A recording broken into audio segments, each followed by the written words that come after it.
0-0, bottom of the third we go. Welcome back to Rosemont, Illinois.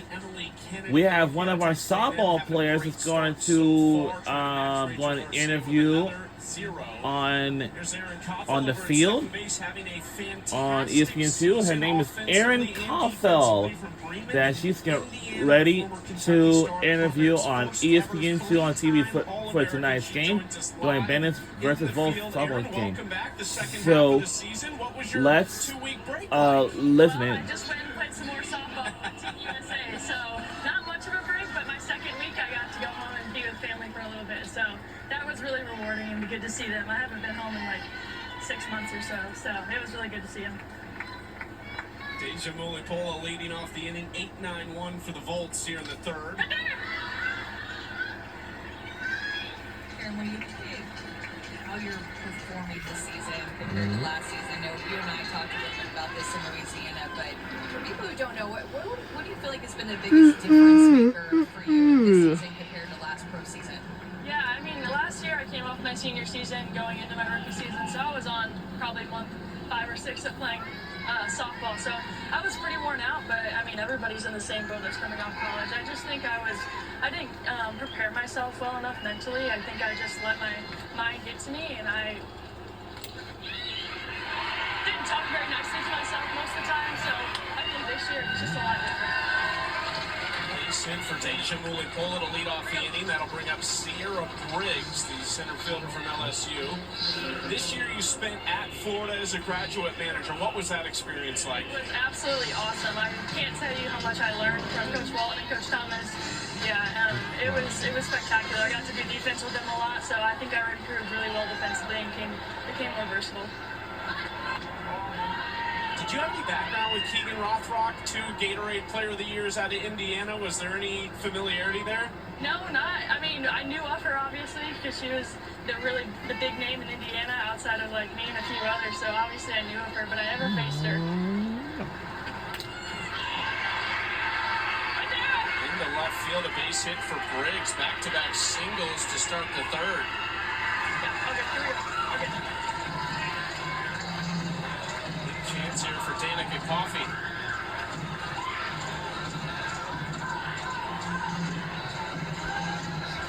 Leaving early? We have a challenge here.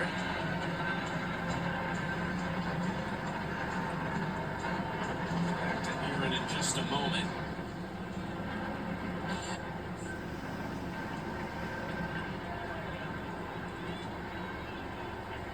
Erin's comment was correct. I think they're going to challenge the runner leaving early at first base, Mulipola.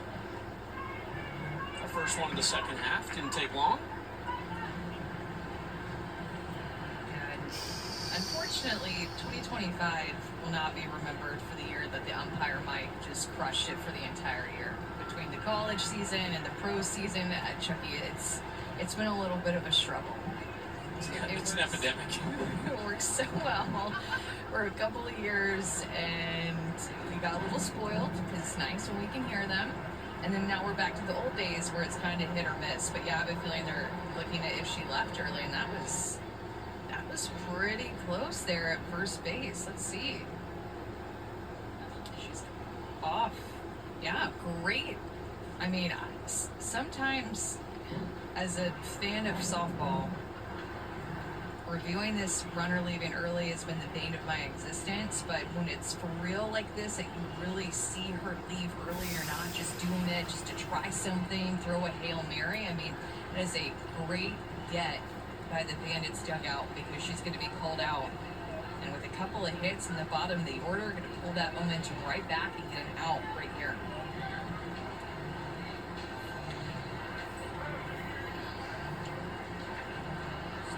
The official word. Don Brown, Steve Gould, and Erin Golden are umpires this evening.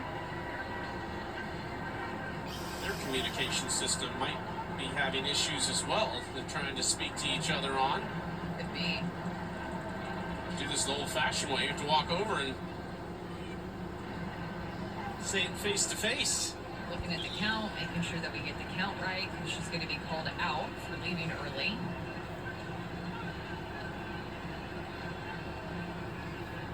Just a momentum killer, too, after back-to-back base hits.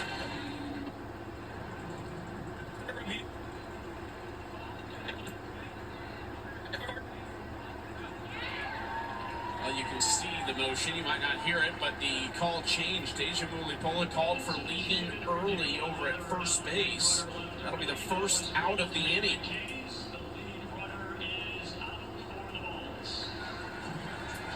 A wise decision. Yeah, and looking like Sierra Briggs is just going to come back and hit, too. So that play is completely wiped out. I mean, what a big change of events. Go on from 2 on with no outs, top of the lineup coming up, to 1 down, nobody on.